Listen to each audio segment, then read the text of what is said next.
Dear students, आपका स्वागत है class 10th maths board exam के लिए। मैथ्स के पेपर के लिए आज और कल का दिन शेष आपके लिए है, तो बढ़िया आप तैयारी करिए। समय की तैयारी बहुत कुछ लाभ दे देती है, तो जितना आपके पास समय बचा हुआ है उसको आप बढ़िया ढंग से पढ़ाई में लगाइए, समझ करके अच्छा रिवीजन कीजिए।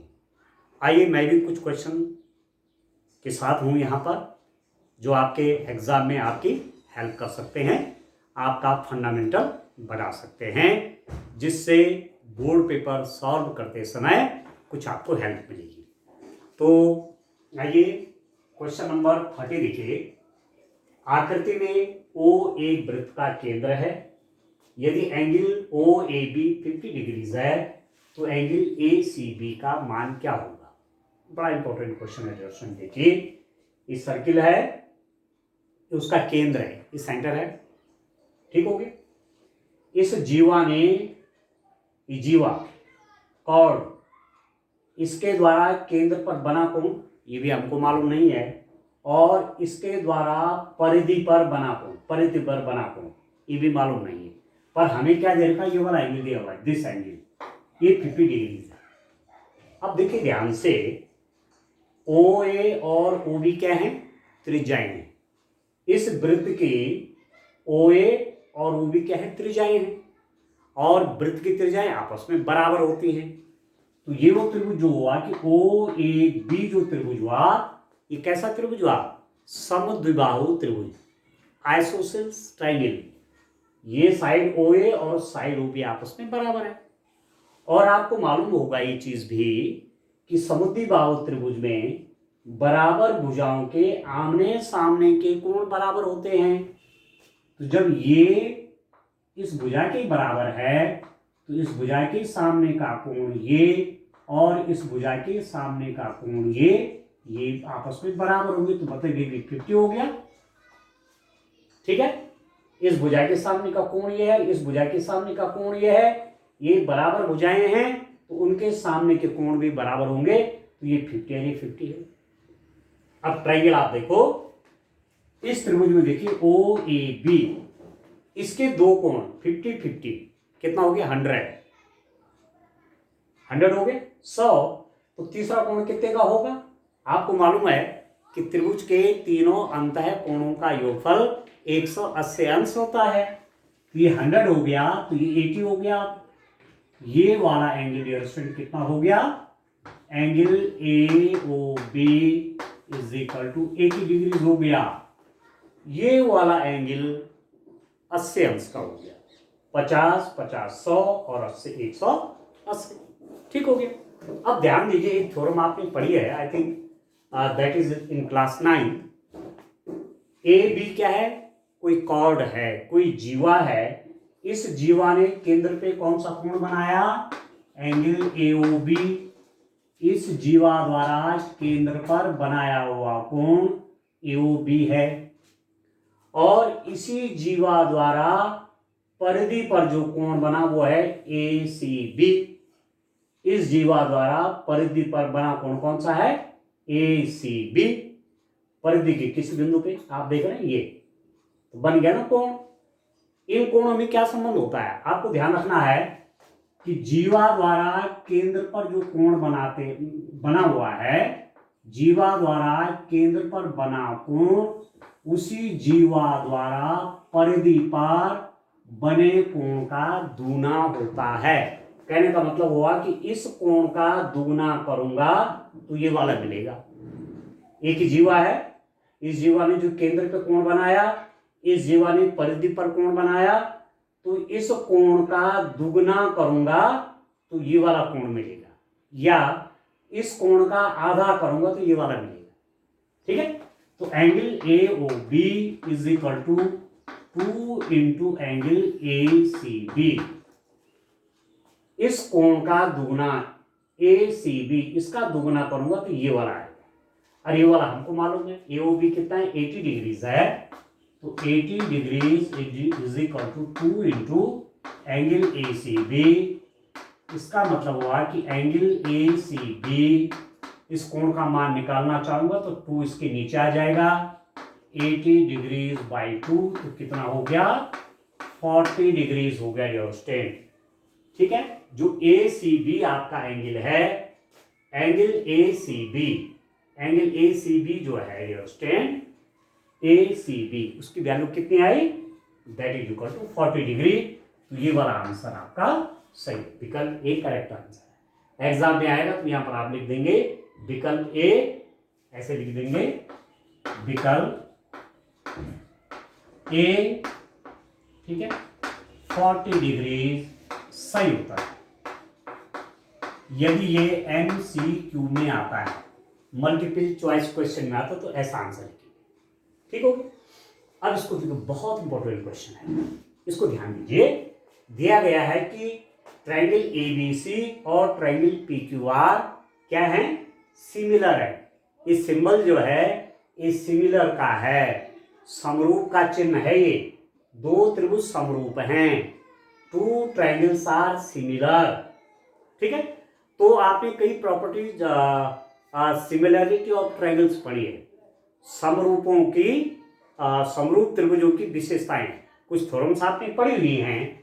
तो यहां पर आपको दिया हुआ है कि ट्रायंगल AB से सिमिलर है ट्रायंगल PQR के, त्रिभुज ABC और त्रिभुज PQR समरूप हैं।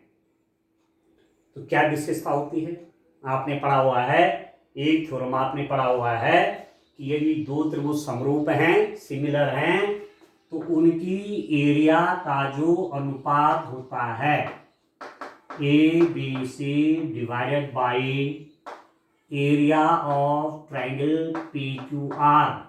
ध्यान दीजिए, मैं आपसे कह रहा हूं एक त्रिभुज माना ये है ABC, एक ट्रायंगल ये है, और PQR दूसरा ट्रायंगल है।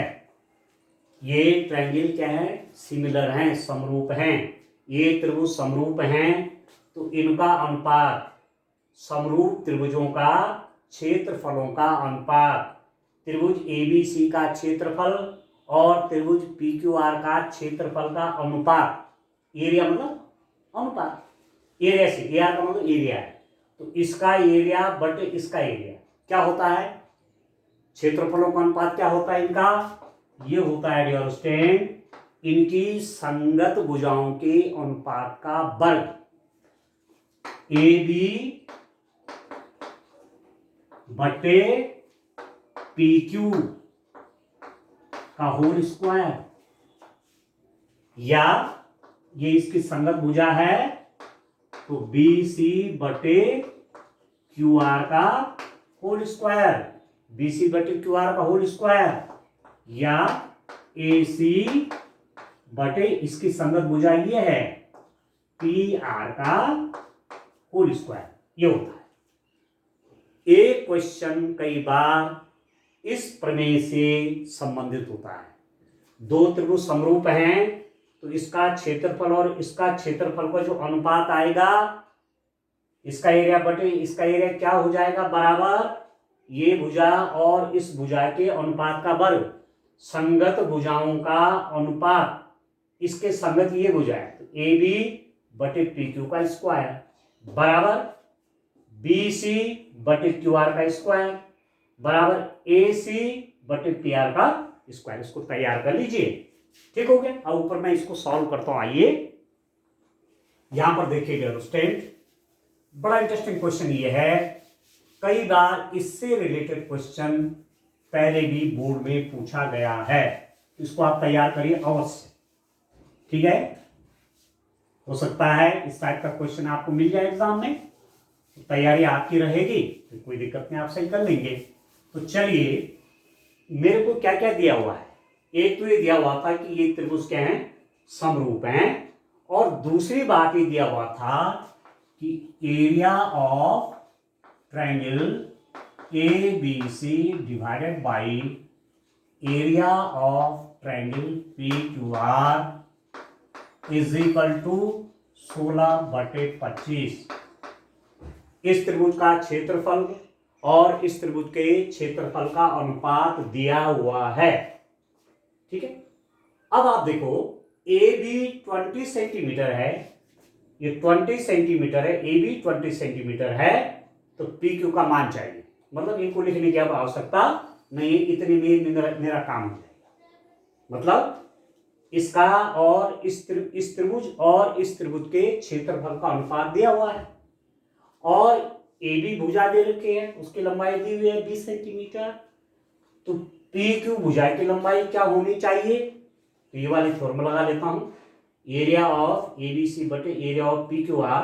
जैसे यहां पर है area of triangle A B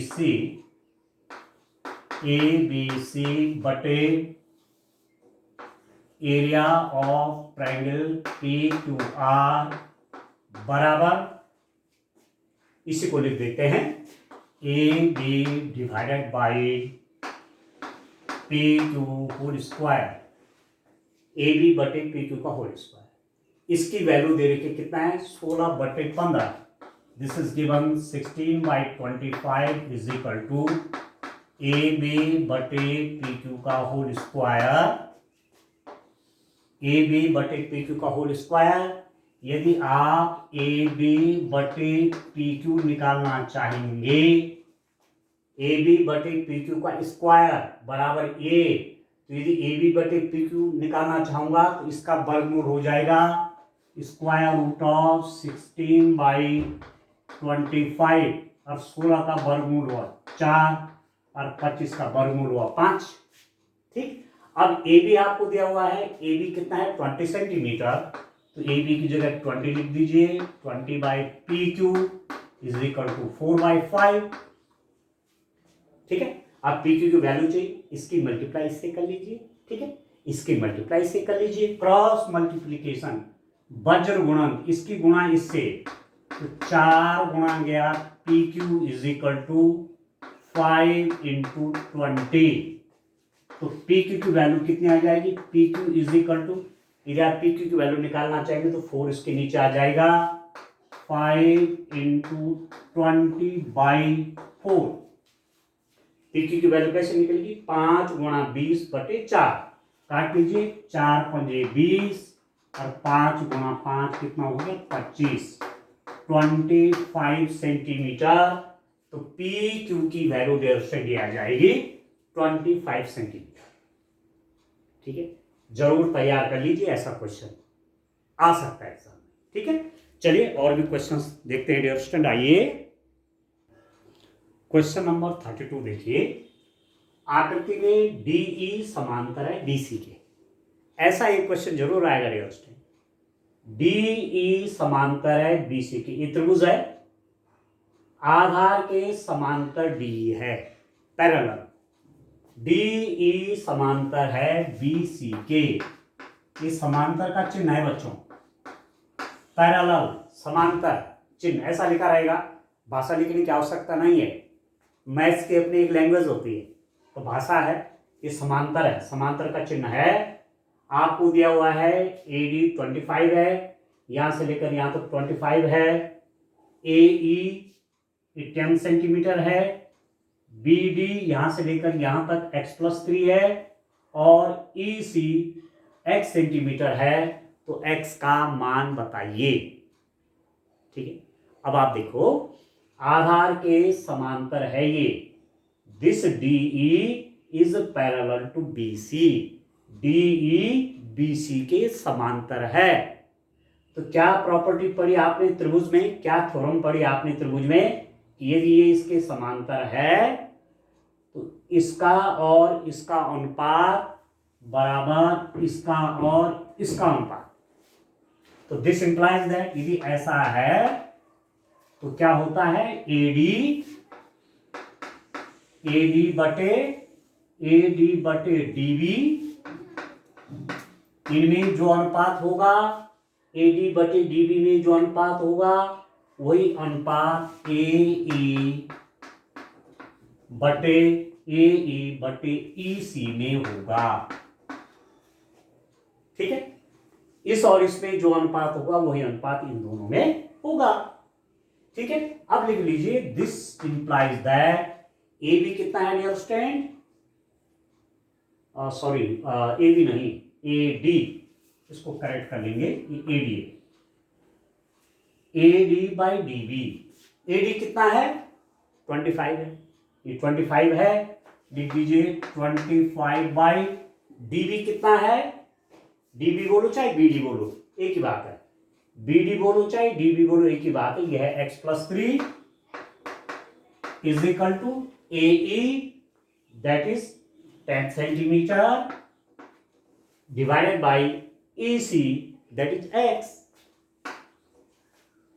ठीक हो, ठीक है, अब x की वैल्यू कैसे निकलेगी, एक इक्वेशन बन गई, क्रॉस मल्टीप्लीकेशन करिए, वज्र गुणन करिए, इसकी मल्टीप्लाई इसके साथ करिए और इसकी मल्टीप्लाई इसके साथ करिए, तो कितना हो जाएगा, इसकी मल्टीप्लाई इसके साथ 25 into x is equal to इसकी मल्टीप्लाई इसके साथ, देखो ये x+3 है इसलिए ब्रैकेट के रूप में रखना पड़ेगा 10 इंटू x+3 ब्रैकेट के रूप में रखना पड़ेगा, क्योंकि 10 की मल्टीप्लाई इसके साथ है, 10 की मल्टीप्लाई इसके साथ, ठीक हो गया, तो ये कितना हो गया 25x इज इक्वल टू गुणा करिए 10 into x 10x plus 10 into 3 10 into 3 25x 10x, ये सजाती पद है लाइक टर्म्स, तो इनको यहां ले लीजिए, ये प्लस है बाएं पक्ष में आएगा तो माइनस हो जाएगा, तो 25x minus 10x is equal to 10 3 जा 30,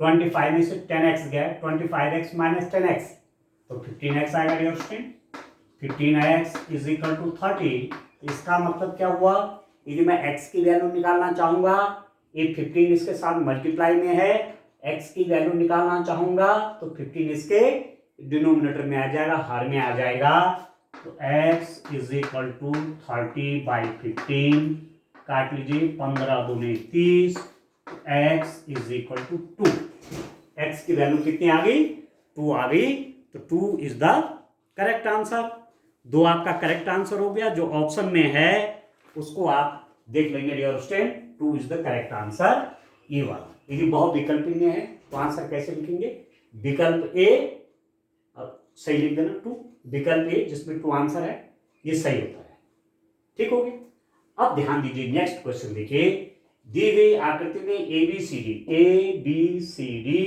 एक चक्रीय चतुर्भुज है, साइक्लिक क्वाड्रिलेटरल चक्रीय चतुर्भुज, तो सबसे पहले तो ये देखो चक्रीय चतुर्भुज क्या होगा, ये 9th लेवल का क्वेश्चन है, ये चक्रीय चतुर्भुज किसको बोलते हैं, चक्रीय चतुर्भुज वो चतुर्भुज होता है जिसके चारों शीर्ष वृत्त की परिधि पर हों, ठीक है, एक चतुर्भुज चक्रीय कब होता है, जब उसके चारों शीर्ष वृत्त की परिधि, ये परिधि है ना, circumference, तो all the vertices of this quadrilateral are lying at circumference, वृत्त की परिधि पर है ये चारों बिंदु, ए बी परिधि पर है, बी बी परिधि पर है, सी बी परिधि पर है और डी बी परिधि पर है, मिला दिया बन गया चक्रीय चतुर्भुज, ठीक हो गया। अब यदि एंगल एडीसी ये वाला कोण दिया हुआ डियर स्टूडेंट, एडीसी ये वाला कोण 130 अंश है, तो सीबीए का मान निकालिए, आमने सामने कोण है दोनों, ये दोनों कोण आमने सामने के कोण हैं, ठीक है, समकोण आप कह सकते हैं, एक थ्योरम है वहां पर 9th क्लास में पढ़ाई जाती है, चक्रीय चतुर्भुज के सम्मुख कोण संपूरक होते हैं, ठीक है, चक्रीय चतुर्भुज के सम्मुख कोणों का योगफल 180 अंश होता है, संपूरक मतलब sum of these angle is equal to 180 degree, इसका और इसका योग 180 अंश होना चाहिए, तो मतलब angle D plus angle B कितना होना चाहिए 180 डिग्रीज होना चाहिए, इसका इसका सम 180 डिग्रीज और इसका सम भी 180, ठीक है, तो अब आप देखो एंगल डी कितना है, डी मैंने इसको डी बोल दिया, ये ए बी सी, 130 है, 130 डिग्रीज प्लस एंगल बी की जगह मैं क्या लिख दूंगा, एंगल बी का नाम मैं ऐसे लिख दूंगा CBA। CBA को मैं एंगल बी भी कह सकता हूं, तो यहां पर एंगल CBA कर लीजिए। Angle CBA is equal to 180 degrees. अब कितना हो गया, CBA की वैल्यू चाहिए तो ये राइट हैंड साइड में जाके माइनस हो जाएगा। तो angle CBA is equal to 180 degrees minus 130 degrees. तो एंगल CBA की वैल्यू हो जाएगा 50 डिग्री। 50 अंश आ जाएगा उसका मान, 50 प्लस 130 180, 50 डिग्रीज का एंगल हो जाएगा। तो this is the correct answer. ठीक है, 33 का क्वेश्चन नंबर 33 में ऑप्शन बी आपका करेक्ट आंसर है। ठीक है दोस्तों, आइए कुछ और क्वेश्चंस देखते हैं। आइए नेक्स्ट क्वेश्चन देखते हैं। क्वेश्चन नंबर 34 देखिए, यदि एक वृत्त की दो त्रिज्याओं के बीच 140 डिग्रीज का कोण है, बीच का कोण 140 डिग्रीज है, तो इन त्रिज्याओं के सिरों पर खींची गई स्पर्श रेखाओं के बीच का कोण। बड़ा इंपॉर्टेंट क्वेश्चन है। देखिए एक वृत्त है, ये कोई सर्किल है डियर स्टूडेंट, एक वृत्त है, ठीक हो गया, ये उसका केंद्र है, सेंटर है। फॉर एग्जाम्पल मैंने कहा ओ केंद्र है, दो त्रिज्याओं के बीच 140 डिग्रीज का एंगल है। इसकी दो रेडियस देख लीजिए, एक माना ये है, एक त्रिज्या ये है और दूसरी ये है। ओ ए ओ बी, इनके बीच में 140 डिग्रीज का एंगल है। ये जो त्रिज्याएं, दो त्रिज्याएं हैं ओ ए ओ बी, इनके बीच में 140 डिग्रीज का एंगल है। तो इन त्रिज्याओं के सिरों पर, इस त्रिज्या का एक ये सिरा ये है, ये है इसका सिरा, और इस वाली त्रिज्या का ये सिरा है। इन सिराओं के, ठीक है, इन त्रिज्याओं के सिरों पर खींची गई स्पर्श रेखा। अब इस पर जो स्पर्श रेखा खींची जाएगी वो कहां जाएगी, इधर ये स्पर्श रेखा है, और यहां से जो स्पर्श रेखा खींची जाएगी वो ये है। ध्यान दीजिए, ये माना पी पॉइंट है। बड़ा इंटरेस्टिंग क्वेश्चन हो गया। दो त्रिज्याएं हैं ओ ए और ओ बी, उनके बीच 140 डिग्री का कोण है, 140 डिग्री का एंगल है। ये वाली जो त्रिज्या है, ठीक है, उसका ये सिरा, यहां से एक स्पर्श रेखा है ये पी बी, फिगर मैंने अपनी ओर से बनाया है। ये वाली जो त्रिज्या है ओ ए, इस किनारे से, इसके सिरे से क्या खींचा गया है, टेंजेंट खींची गई है, स्पर्श रेखा खींची गई है। खींची गई स्पर्श रेखाओं के बीच का कोण होगा, आपको ये वाला कोण चाहिए। What is the value of this angle. दो जो रेडियस आई ना, कौन वाली, एक तो ये वाली रेडियस, एक तो ये त्रिज्या है, और एक ये वाली रेडियस है। इन रेडियस के बीच का कोण चाहिए। अब ध्यान दीजिए, ये वृत्त से रिलेटेड है। त्रिभुज वृत्त के बाहर किसी बिंदु से वृत्त पर दो स्पर्श रेखाएं हैं, ये स्वाभाविक है। यहां से स्पर्श रेखा आएगी तो यूं आएगी या उधर की तरफ जाएगी, ठीक होगी, और यहां से स्पर्श रेखा आएगी तो यूं जाएगी या ऊपर की तरफ जाएगी। मैंने दिशा तो एक ही लेनी पड़ेगी ना, ऐसा नहीं कि एक तो बढ़ा दिया ऊपर, एक बढ़ा दिया इधर, कहीं तो मिलना चाहिए, तभी तो कोण बनेगा। इस सिरे पर, मतलब इस पॉइंट पर जो टेंजेंट आया, जो स्पर्श रेखा आया वो ये है। टेंजेंट मतलब स्पर्श रेखा, मतलब केवल एक बिंदु पर वृत्त को टच कर रही है। इस सिरे पर, इस त्रिज्या के सिरे पर, यहां से जो स्पर्श रेखा खींची उसको पीछे मिला, यहां ये मिल गए दोनों, ये वाला कोण चाहिए। ये आपको दिया हुआ है 140। अब ध्यान दीजिए, इस प्रमेय को हम जानते हैं कि स्पर्श रेखा और त्रिज्या के बीच में 90 अंश का कोण होता है। स्पर्श रेखा और त्रिज्या के बीच में 90 अंश का कोण, स्पर्श रेखा और त्रिज्या के बीच में 90 अंश का कोण, तो ये एंगल भी 90 डिग्रीज और ये एंगल भी 90 डिग्रीज। ठीक, तो 99 कितना 180। अब एक फोर एंगल है 1 2 3 4, एक क्वाड्रिलेटरल बनाना, ये एक चतुर्भुज बना कि ना बना। तो जब इसका योग 180 है तो इसका योग भी तो 180 होगा, तब तो 360 होगा। चतुर्भुज के अंतः कोणों का योगफल 360 अंश होता है। This plus this plus this plus this is equal to 360। आप देखिए angle P plus angle A plus angle O plus angle B is equal to 360 degrees. This angle plus this angle plus this angle plus this angle is equal to 360। Angle P मालूम नहीं है, मुझे निकालना है angle A। हमने कहा 90 degree का angle है। क्यों है ये 90 अंश का कोण? स्पर्शरेखा और त्रिज्या के बीच में हमेशा 90 अंश का कोण बनता है। स्पर्शरेखा और त्रिज्या के बीच में 90 अंश का कोण बनता है। एंगल वो आपको दिया हुआ है 140 डिग्रीज। क्वेश्चन में दिया हुआ था कि केंद्र पर वृत्त की दो त्रिज्याओं के बीच 140 डिग्री का एंगल ये दिया हुआ है।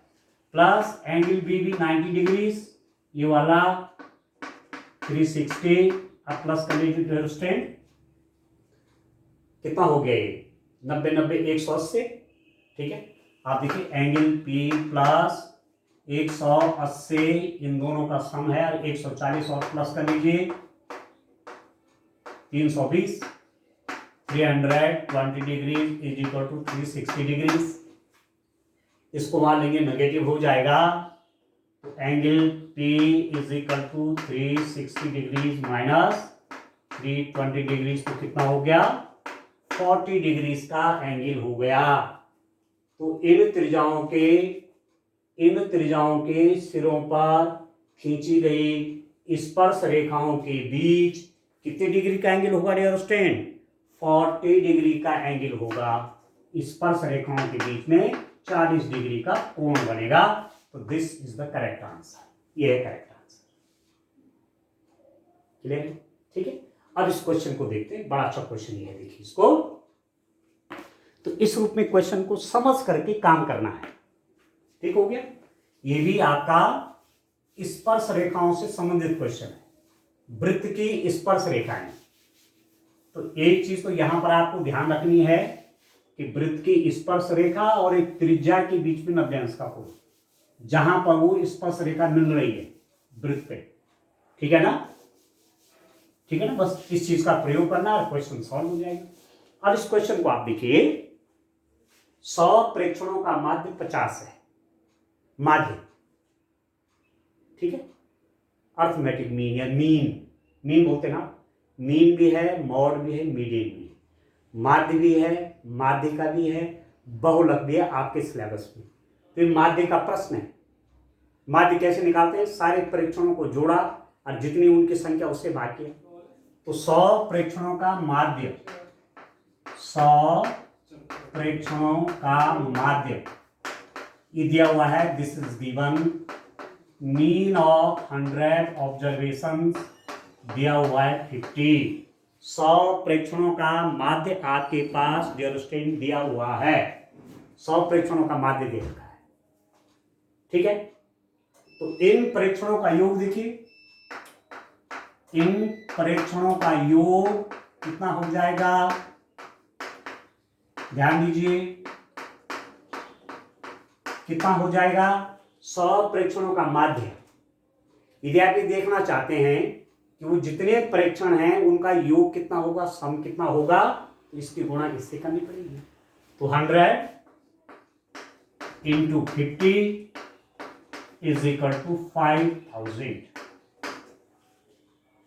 ठीक है ना? ऐसा तो करेंगे।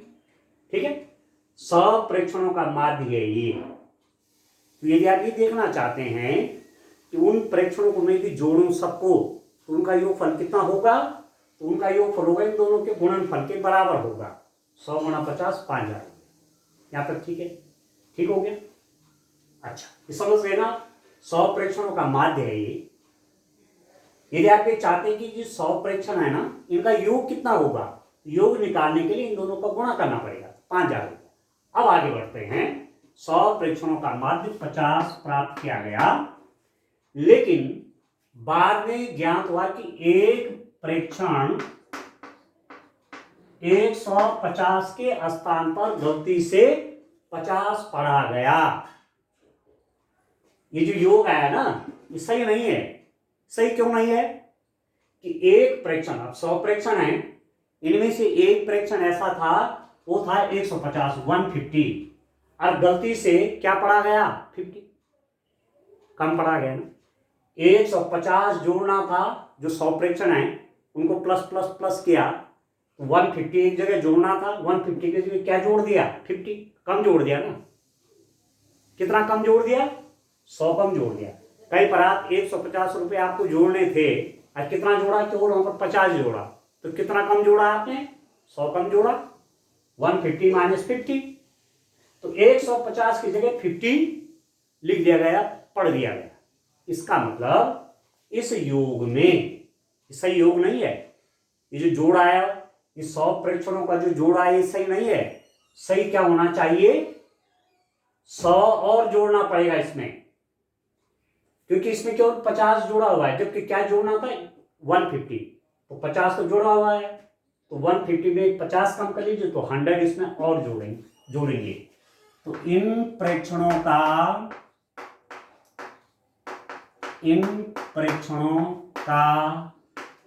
सही योग क्या होना चाहिए था डियर स्टूडेंट? सही योग होना चाहिए था 5000 में 100 और 100 में जब और जोड़ दूंगा तब इन प्रेक्षणों का सही योग आएगा।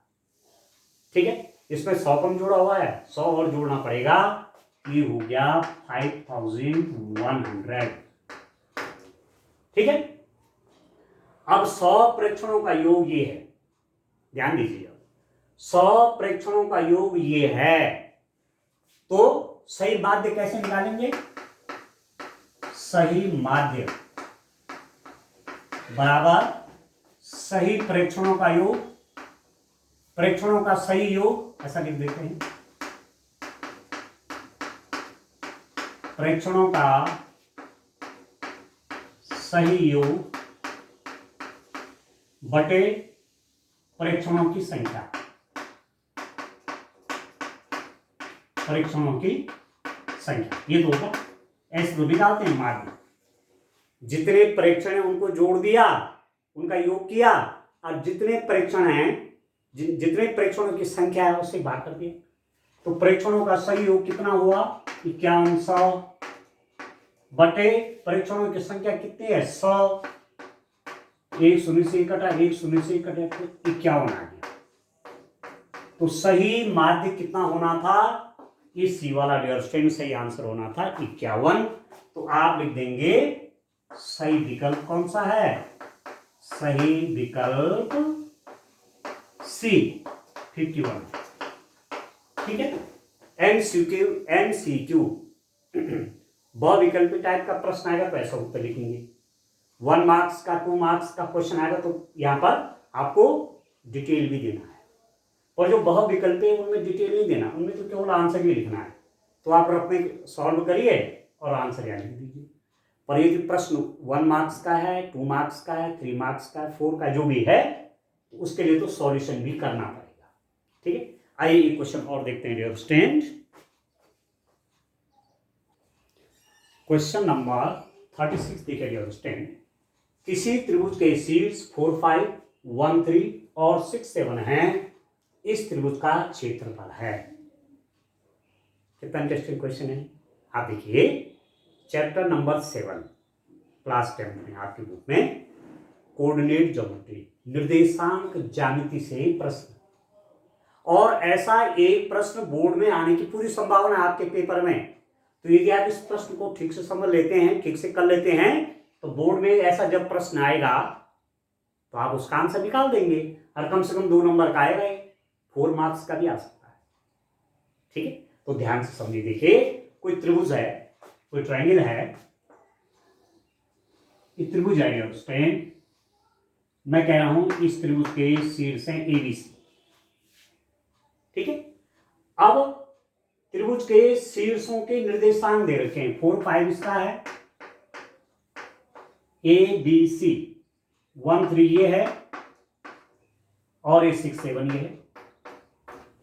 कहीं से भी शुरू कर सकते हैं। मैं लिख सकता हूं ABC ये भी लिख सकता हूं, या ABC या ABC कुछ भी लिख सकता हूं। ठीक हो गया? ठीक है, वो हम पर डिपेंड करता है, पर तक स्टार्ट उसी रूप में करना पड़ेगा। माना A इसको मान लिया, B इसको मान लिया, C इसको मान लिया, तो ऐसे लिखनी पड़ेगी। ये यहां और ये यहां, एक क्रम पे चल रहा है। तो मैंने ABC ऐसे माने हुए हैं, तो A आपका ये हो जाएगा, B आपका ये हो जाएगा और C आपका ये हो जाएगा, तीनों से। ठीक, अब देखो कोऑर्डिनेट ज्योमेट्री में एक सूत्र है। देखो जब भी आप डियर स्टूडेंट एग्जाम में क्वेश्चन करेंगे तो ध्यान दीजिए मेरी बात को। सूत्रों पे आधारित प्रश्न होते हैं अधिकांश। आप सूत्र जरूर लिखिए। यदि आपने फॉर्मूला लिख दिया ना, तो जब एग्जामिनर साहब आपकी कॉपी चेक करेंगे तो 1 मार्क्स तो आपके फॉर्मूले में ही रख देंगे। तो त्रिभुज का क्षेत्रफल का सूत्र किस विधि से करना है? निर्देशांक ज्यामिति के माध्यम से करना है त्रिभुज का क्षेत्रफल का सूत्र। तो कौन सा सूत्र प्रयोग होता है? यदि आपने लिख दिया कॉपी में तो वो समझ जाएंगे कि यस इस बच्चे को आता है। 1 मार्क्स को तो सूत्र में दे देंगे आपको। ठीक है, तो त्रिभुज का क्षेत्रफल का सूत्र क्या होता है? त्रिभुज का क्षेत्र, एक ऐसा त्रिभुज है, मैंने कहा एक ऐसा त्रिभुज है, इस वाले शीर्ष के निर्देशांक x1 y1 हैं, इस वाले शीर्ष के निर्देशांक x2 y2 हैं और इस वाले शीर्ष के निर्देशांक x3 y3 हैं। ये हो सकते हैं x1 y, x2 y2, x3 y, ये तो आप पे डिपेंड है। ठीक है, तो त्रिभुज का क्षेत्रफल का सूत्र दिया जाता है 1/2। याद रखिए इसको डियर स्टूडेंट, त्रिभुज का क्षेत्रफल बराबर 1/2 x1 into y2 minus y3। लिख के याद करिए इसको, प्लस x1 के बाद आता है x2। अब देखो x1 के बाद y1 नहीं आया, x1 के बाद y2 आया, 1 2 3, देख रहे हैं 1 2 3, तो x1 बाहर है तो y2 y3 अंदर है, x2 2 तो 3, y3 माइनस y1 2 3 1 क्रम से चलेगा, प्लस x3 3 के बाद फिर 1 2 3, इस साइकिल है नहीं, 1 2 3 ये घूमता रहेगा। x3 के बाद y1 माइनस y2, 3 1 2 1 2 3 3 1 2 ऐसे चलता रहेगा, 1 2 3 2 3 1, ठीक है ना, 1 2 3 1 2 3 2 3 1 या 3 1 2 ऐसा चलता रहेगा। तो ऐसे इसको याद रखिए यार। ठीक हो गया, इतनी वर्ग इकाई। ये सूत्र हो गया x1 into y2 minus y3 plus x2 into y3 minus y1 plus x3 into y1 minus y2। थोड़ा याद कर लीजिए, लिख के तरीका मैंने थोड़ा समझा दिया, आपको हेल्प कर लीजिए। Now this is equal to 1/2। अब मेरा जो ये है त्रिभुज, मेरा तो ये त्रिभुज है, पहला शीर्ष ये है, इसको मैंने मान लिया x1, y1। दूसरा शीर्ष हमारा ये है x2, y2। ठीक है, तीसरा शीर्ष ये है x3, y3। ऐसा जरूर लिख देना, आसानी हो जाएगी आपके लिए। And now this is equal to x1 कितना है, x1 मतलब 4, y2 कितना है, ये y2 है 3, माइनस y3 कितना है, y3 है 7, प्लस x2 कितना है 1 इंटू ब्रैकेट है y3 कितना 7, माइनस y1 कितना है 5, प्लस x3 कितना है 6, y1 कितना है 5, माइनस y2 कितना है 3। अब इसको डियर स्टूडेंट सॉल्व कर लेते हैं। ठीक हो गया, now this is equal to 1/2। इसको देखिए 4, इसमें से माइनस करिए, 3 माइनस 7 तो माइनस 4 हो गया, ऐसा लिख दीजिए -4 ब्रैकेट में, प्लस ये 1 है, 1 into 7 minus 5 2 plus 6 into 5 minus 3 ये भी 2,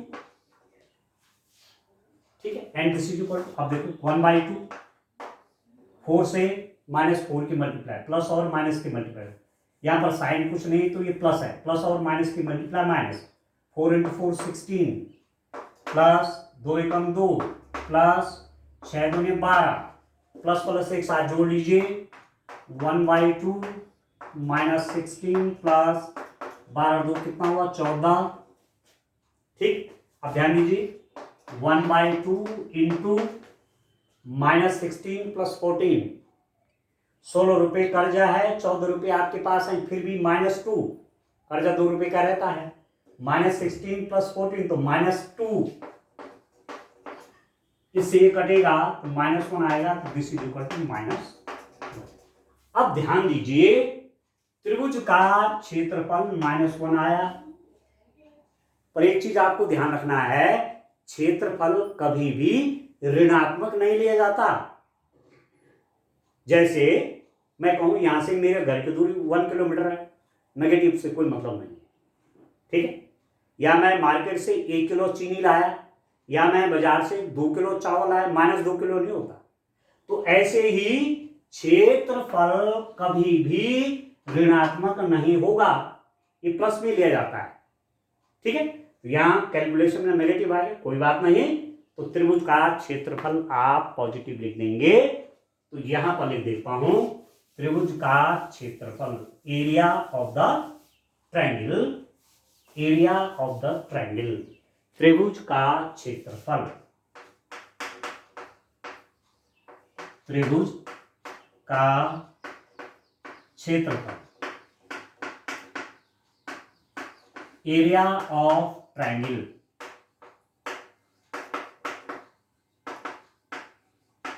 कितना होगा dear student, this is equal to 1, minus मत लिख देना, 1 एक वर्ग इकाई, इंग्लिश में लिखना चाहिए स्क्वायर यूनिट, क्योंकि क्षेत्रफल वर्ग में आता है ना, तो वर्ग इकाई, एक वर्ग इकाई। तो कौन सा आंसर ठीक है, ये वाला आंसर ठीक है। इस त्रिभुज का क्षेत्रफल आ जाएगा 1 वर्ग इकाई, ठीक है। तो इस रूप में काम करना है स्टूडेंट। देखिए इस समय टाइम हो रहा है लगभग 2:30 बज रहा है, आज भी आपके पास लगभग 7 आवर्स का टाइम है, और कल का पूरा दिन है। तो आज के 7 घंटे, कल के 12-14 घंटे, लगभग 20 घंटे मेहनत करिए, खूब जम करके। रात को नींद भी अच्छी लीजिए, 7 घंटे की नींद लीजिए और बढ़िया मेहनत करिए, 20 घंटे की मेहनत, खूब ध्यान से काम करिए। तो कोई कारण नहीं है कि बोर्ड में आप अच्छे नंबर न ला पाए, बहुत अच्छे नंबर आएंगे आपकी मैथ्स में। पेपर बोर्ड का आसान आता है, आसान पेपर आएगा, पर आसान वो तभी होगा जब हम जो समय अब बचा हुआ है इस पर पूरा लग जाए तन्मयता से, ठीक है। मेहनत के क्षणों की स्मृतियां हमेशा मधुर हुआ करती हैं। हम जब अपने समय पढ़ते थे तो उस समय का पुराना ध्यान करते थे, जब हमने बहुत मेहनत की होगी तो आज अच्छा लगता है कि यस उस समय मेहनत हुई, ठीक है। तो जब आप भी अच्छा कुछ कर लेंगे, अच्छे मार्क्स आप ले आएंगे, तो आपको जब भी मेहनत का समय याद आएगा कि हाँ मैंने इतना घंटा पढ़ा था भाई, उसने इतनी मेहनत से पढ़ा था, इतना ध्यान से पढ़ा था, ठीक है। तो अच्छी मेहनत करिए, मेरी शुभकामनाएं आपके साथ हैं। कोशिश करूंगा आगे एक वीडियो और आपके लिए लाने की, परंतु मैं आपको बहुत बहुत शुभकामनाएं देता हूं एग्जाम के लिए। आपका पेपर बहुत अच्छा हो, मेरा आपके लिए आशीष। Thank you.